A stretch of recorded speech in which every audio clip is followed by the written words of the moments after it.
ഹൈറേഞ്ചിന്റെ കവാടമാണ് കുട്ടിക്കാനം. വാഗമൺ, തേക്കടി തുടങ്ങിയ പ്രധാന വിനോദസഞ്ചാര കേന്ദ്രങ്ങളിലേക്ക് പോകുന്ന വിനോദസഞ്ചാരികളും മണ്ഡലകാലത്ത് എത്തുന്ന അയ്യപ്പ ഭക്തർ അടക്കം കുട്ടിക്കാനത്ത് സമയം ചിലവിടുന്നതാണ്. കൂടാതെ പ്രമുഖ കോളേജുകളടക്കം കുട്ടിക്കാനത്തുണ്ട്. നിരവധി വ്യാപാര സ്ഥാപനങ്ങളും ഇവിടെയുണ്ട്.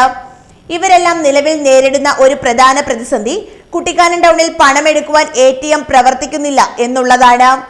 SBI ബാങ്കിന്റെ ATM ആണ് വർഷങ്ങളായി കുട്ടിക്കാനത്ത് പ്രവർത്തിക്കുന്നത്. എന്നാൽ കഴിഞ്ഞ കുറച്ച് നാളുകളായി ഇത് പ്രവർത്തനരഹിതമാണ്. ഇതോടെ പണമെടുക്കുവാനും മറ്റുമായി ATMനെ ആശ്രയിക്കുന്നവർ വലിയ പ്രതിസന്ധിയാണ് നേരിടുന്നത്. നമ്മൾ കുട്ടിക്കാനം എന്ന് പറഞ്ഞാൽ ഇടുക്കിയിലേക്ക് വരുന്ന ഒരു പ്രധാന കവാടമാണ്.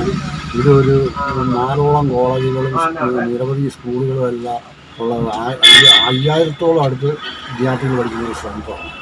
ഇവിടുത്തെ വിദ്യാർത്ഥികളൊക്കെ ആണെങ്കിൽ ഒരു 2 ATM ഉള്ള 2 വർക്കാകാൻ വേണ്ടിയിട്ട് ഓടി നടക്കുക. ഒരു 100 രൂപയ്ക്ക് കടവഴിയെല്ലാം അവർ ഈ ആഴ്ചക്ക് കൊണ്ടിട്ട് നടക്കണം. 100 രൂപ ഇത് പല പ്രാവശ്യം SBIയുടെ മാനേജരോടും എല്ലാം പല പ്രാവശ്യം പറഞ്ഞിട്ടുള്ളതാണ്.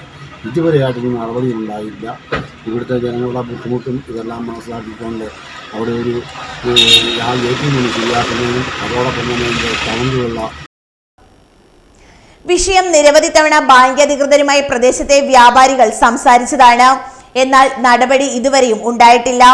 നിലവിൽ വലിയ പ്രതിസന്ധിയാണ് ഇവിടെ എത്തുന്നവർക്ക് ഉണ്ടായിക്കൊണ്ടിരിക്കുന്നത്. ആളുകളുടെ ഈ സാഹചര്യം മനസ്സിലാക്കി ബാങ്ക് അധികൃതരുടെ നേതൃത്വത്തിൽ ATMന്റെ പ്രവർത്തനം സജീവമാക്കണമെന്ന ആവശ്യമാണ് ഉയരുന്നത്. News bureau, Peermade.